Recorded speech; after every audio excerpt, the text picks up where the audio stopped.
Hey guys, welcome back to another video, and today I'm going to be tearing down and showing you guys around this vintage PC here. Yeah, this computer was assembled by a computer shop called 2000, which is an interesting name, but anyways, let's get straight into it. So,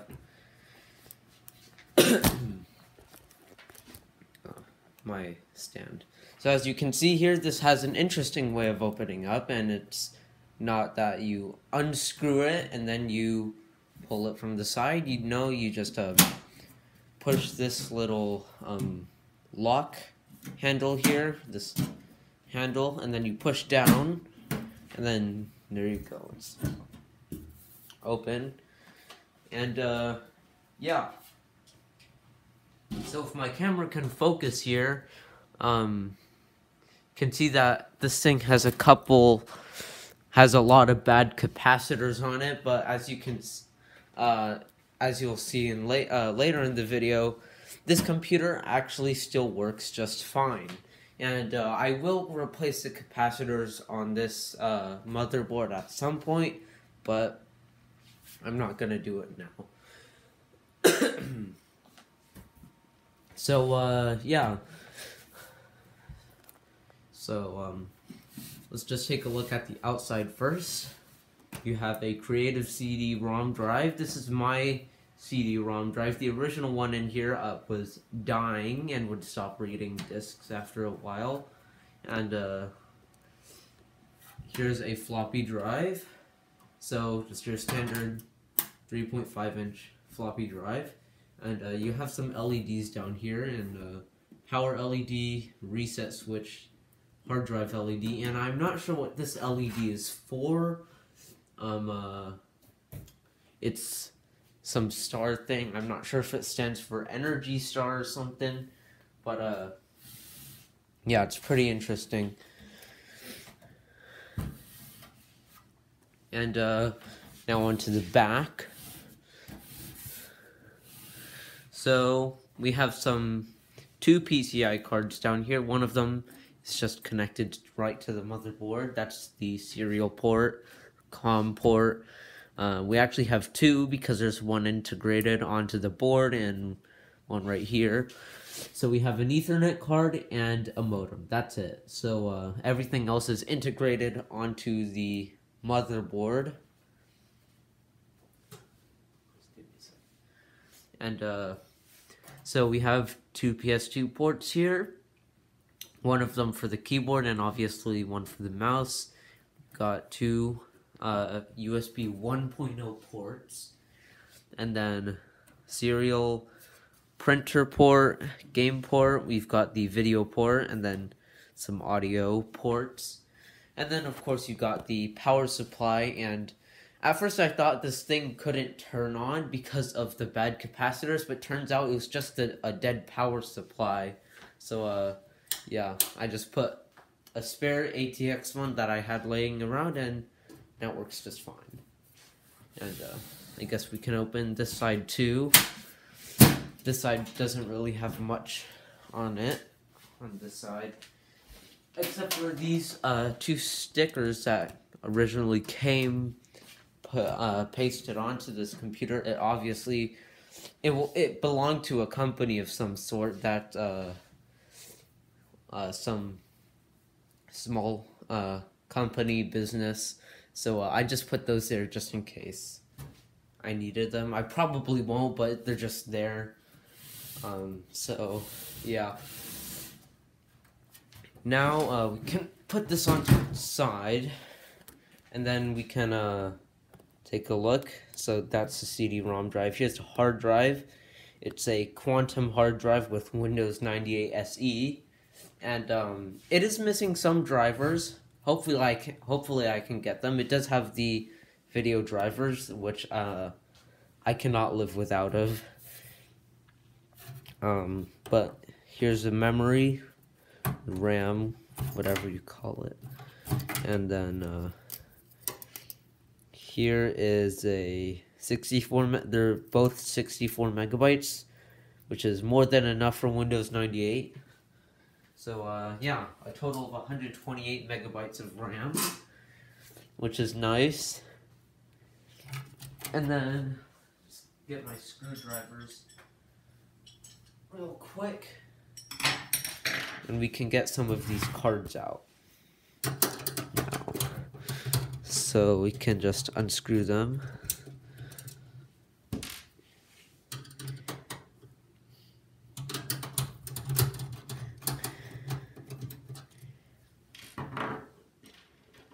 So first of all, the Ethernet card, PCI Ethernet card, looks pretty basic. So Linksys card.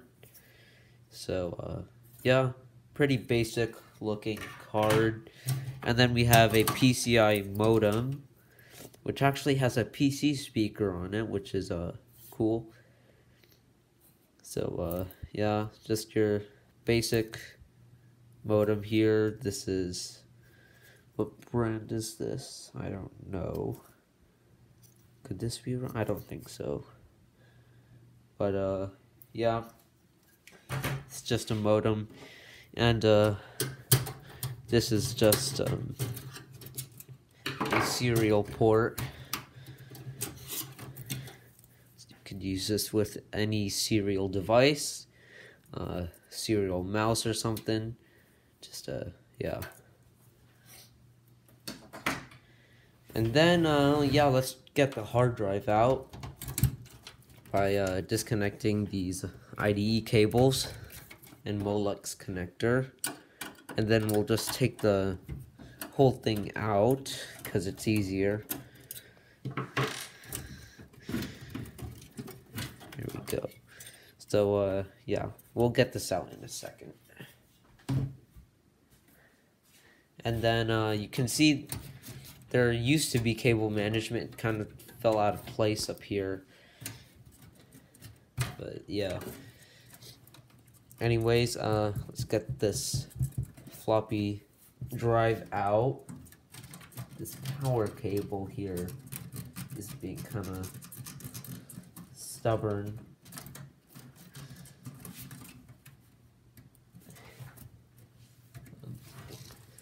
I don't know why it's not coming out. Just wiggle it out.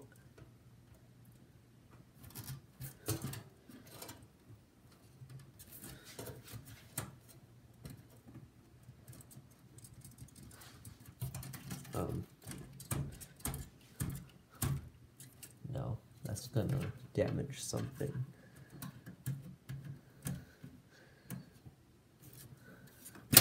Ow. I'm fine, but I don't know why. Pretty stubborn cable, but can get the floppy cable out, which actually comes out much easier. What a surprise! And okay, are there any screws? Yep, there's screws on the other side holding the drive in. So, anyways, let's just unscrew this. And then we can flip it to this side, where the, yep, I can see the other two screws here. I'll just let them fall into the case after they're unscrewed.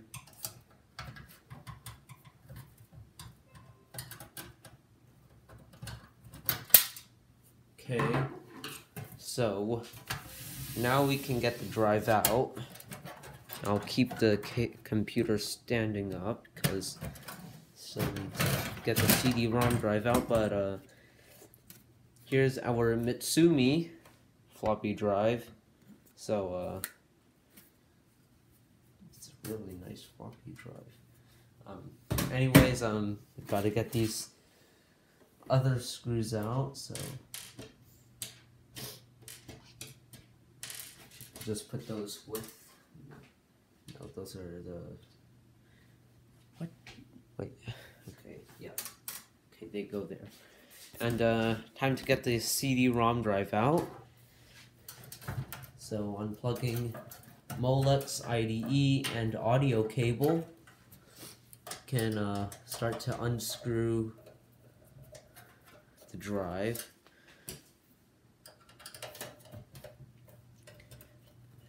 This is the one thing I really like about old computers, and it's that they actually come with a CD drive. I don't know why, but I always want my computers to at least have a DVD drive on them. I don't know why. They just feel incomplete without it, or without one. And that my Mac Pro here has at least one DVD drive on it, and you know, because it came out in 2010. But anyways, here's the Creative CD drive. So, yep.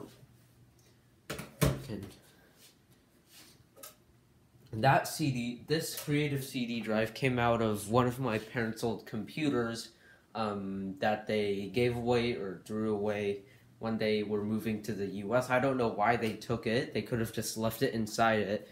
But yeah, they took the CPU, the hard drive, which actually makes sense, and then the CD drive and the floppy drive. I don't know why they needed to take them, but anyways, but it's nice to have them. I actually like the fact that they salvaged them out of that computer.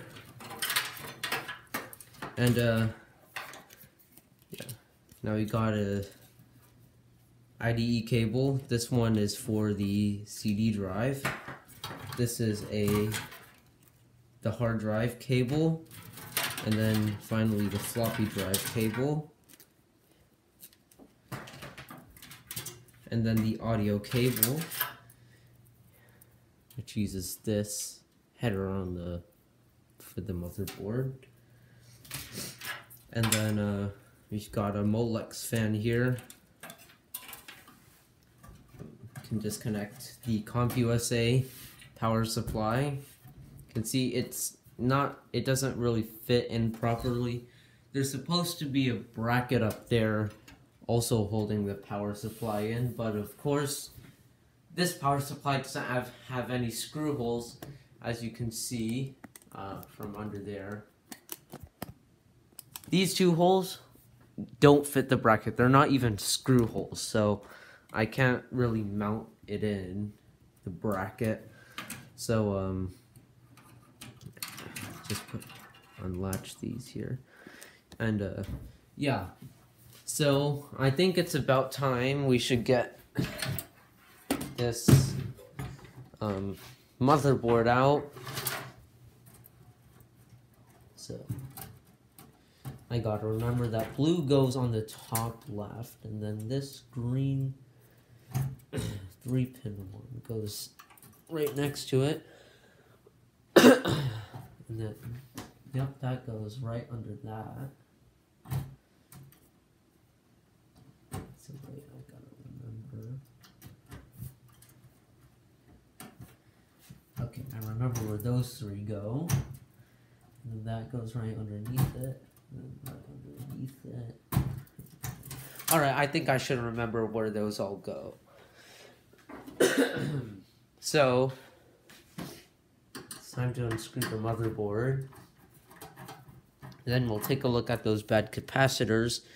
I'm not sure how this computer is still working. Literally all of the small capacitors that you see over here, that you see over here and stuff, they're all bulging at least a little bit. So I don't know how this computer is still working, but this computer does have signs of capacitor failure.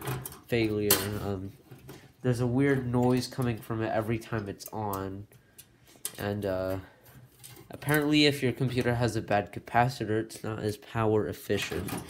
So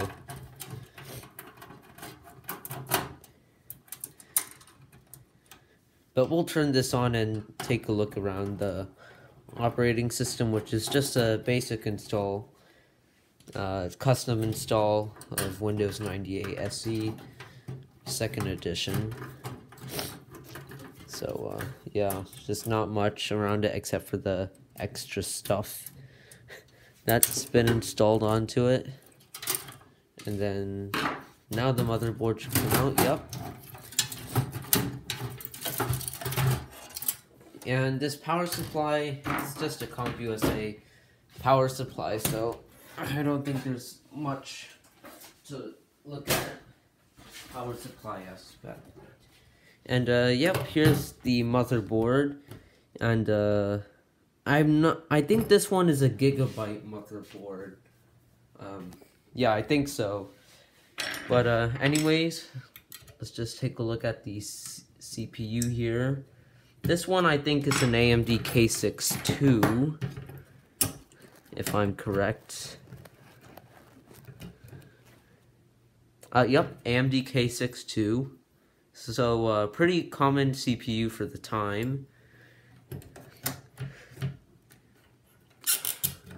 I think you usually see these processors in the AT motherboards because of the socket 7. I don't usually see these AT motherboards with socket 7s. All of the socket 7 ones I have are actually AT motherboards, so they're not the ATX motherboards. But anyways, take a look at the bad capacitors. Only a few of these are not bulging like this one, and my multimeter kind of sucks, so these capacitors are probably fine. The marker on them is to tell me that they're bad, but they're probably fine. But you can see some of these are bulging and leaking. These ones you can see are the most obvious ones. So basically, probably all of these here are broken. These are bad. These have gone bad. These down here have gone bad. So yeah, basically all the medium-sized capacitors on this motherboard have gone bad. And this is a sound chip right here, BIOS chip, and then the video chip is right here, integrated video, of course. And yeah, that's basically it. We actually have the game port. I think I mentioned that earlier. But yeah, overall I like the design of this computer case. Yeah, that's basically it. So let's put it back together. So let's get the case back onto the table here. And yeah. And there's obviously a few things I didn't point out here, which is the PC speaker and stuff, and yeah, that's basically it. But now every computer from this era, almost every computer from this era has a PC speaker on it. So really not much. But anyways, let's get this motherboard back in.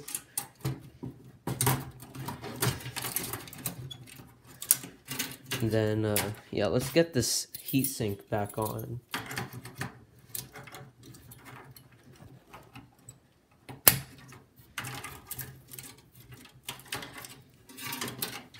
So now I gotta find what, okay, this is probably, yep.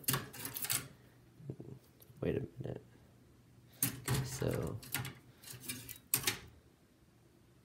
that means this one goes here.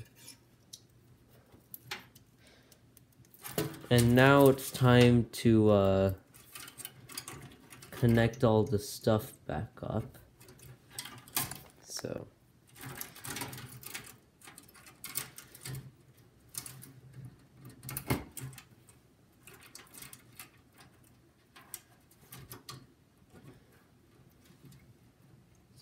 hard drive LED. Oh, this star must be the COM LED.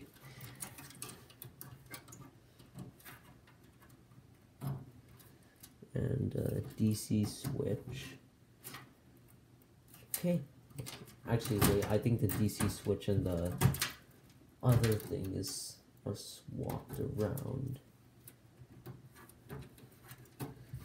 Okay, I think I plugged in everything correctly, and now I need to connect the power for this motherboard, and now it's time to put it all back together.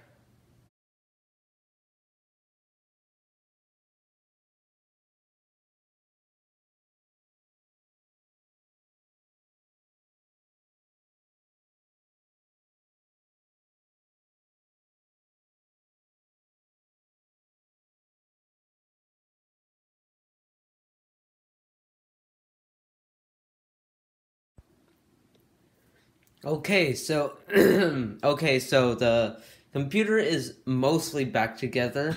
The last thing that we're going to take a look at is the hard drive. So let's just put this computer aside. And yeah, let's take a look at this. And as I said earlier, this was a quantum hard drive. So oh. Oops. Good thing it's just a screwdriver. But anyways, let's just unscrew this hard drive. And yeah, here we go. It's the Quantum Fireball CX 3.5 series. And the 3.5 stands for its size. It's not a 5 1/4 inch drive. Yeah, Quantum also made those Bigfoot drives, and my cat Leo is at the door. And yeah, I'll take a look at the storage in a second. I gotta let my cat into my room because it feels wrong not to. So let me see if I can see how much storage this has. And it looks like this drive does not say how much storage it has, so we'll have to see that when we're booted into Windows. And there's Leo.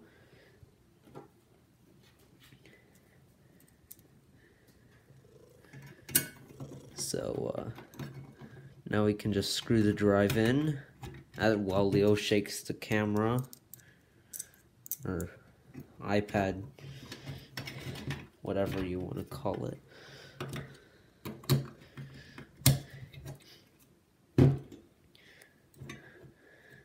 I'm actually doing this time lapse like I actually did that time lapse. I did that time lapse like 20 minutes after the original clip because the iPad died and I had to wait for it to like charge at least 10%.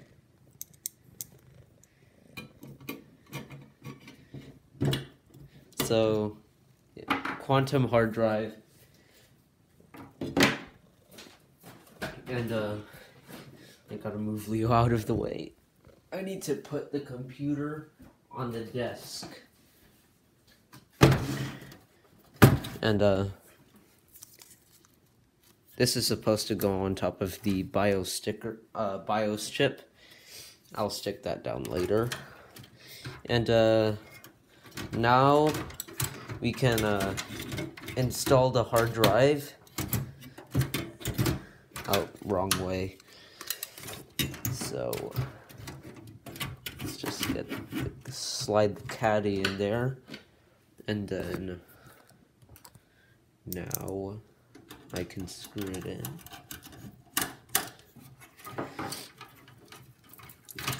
Then now I need to plug in the hard drive.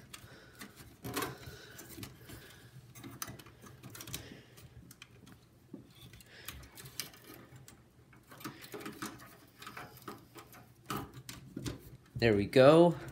Hard drive is in. And let's put one of the side panels on, which is the one on this side. And then, yeah, we'll just turn this thing on and boot it up. So make sure the case is aligned.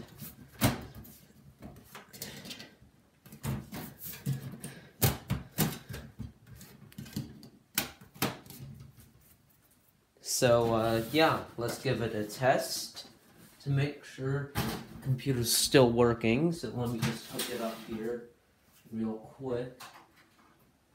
So there's only 4 connectors I need to connect, which is the power, video cable, and the keyboard and mouse. So I don't have any speakers down here or Ethernet I need to plug into. And let's turn it on real quick.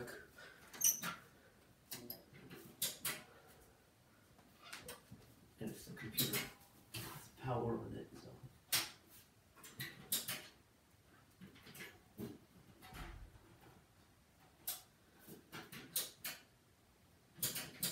Oh, looks like the power connector is not plugged in into the correct spot.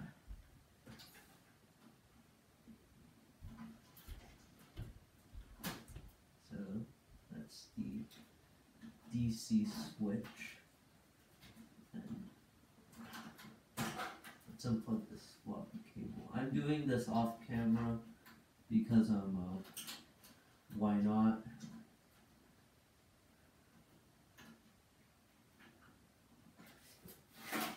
I need to unplug everything. It's too dark down here.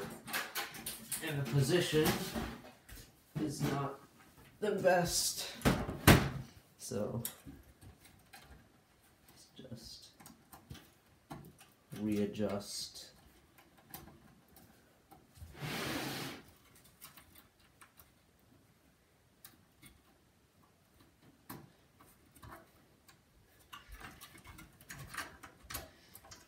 Reconnect the floppy cable.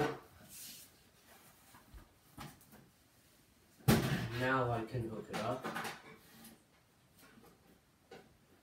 And then plug in the video cable.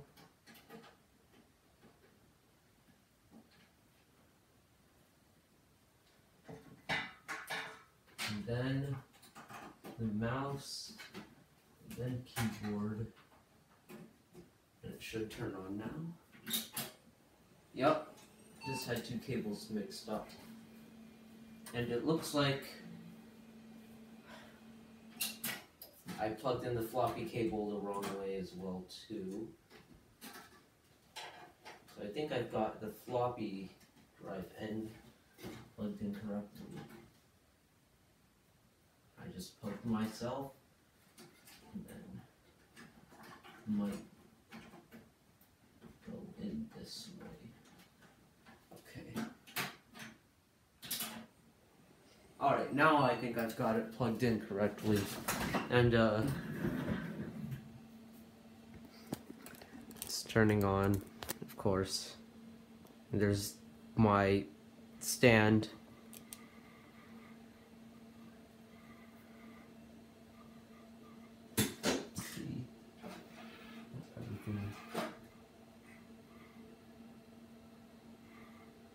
And yep, this is where I poked myself. It was right here. And yep, Windows 98 SE. Computer still starts up just fine. And yeah, let's go to computer properties here. Let me put the CD in. Device manager. And you can see that there 3 drivers we need to install, because if I go to control panel here, it says that the sound card is recognizer sound, but if I go into multimedia here, I can't show volume in menu bar because it's all grayed out, and in sounds I can't play any sounds. And even with speakers hooked up, this thing just still does not play sound, but I've gotten all the basic drivers which were installed by default by Windows, and here I have the video drivers, which is the SIS530 video chip, and you can see these are the drivers here and stuff. I've installed WinZip to unzip all those drivers, and this one here is a setup. So I don't know how to configure this. I have a Chrome tab open on my computer, but that I think tells me how to do this, but I don't know, I'm too lazy. But yeah, computer works perfectly fine. As you can see, I can open Microsoft Word here, and then you see have Clippy and stuff. Yeah. Then you can close it. So yeah, computer works perfectly fine. And let's shut it down. Don't mind the username. I just choose random usernames. And you can't just press the power button on this one to shut it off. You have to actually go to the start menu and shut it off, because this power button actually acts like a... I didn't mean for that to turn on. This power button here acts like an AT style computer power button. So it just turns the computer off without properly shutting down Windows. But let's just put the computer back together. So we can just put the side panel on.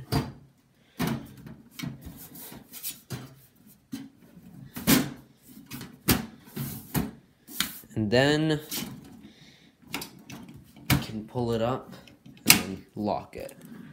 So yeah, that's basically it for this video. I hope you guys enjoyed this video, and please like and subscribe, and follow my Twitter at ufelix5, and so I'll see you in the next video.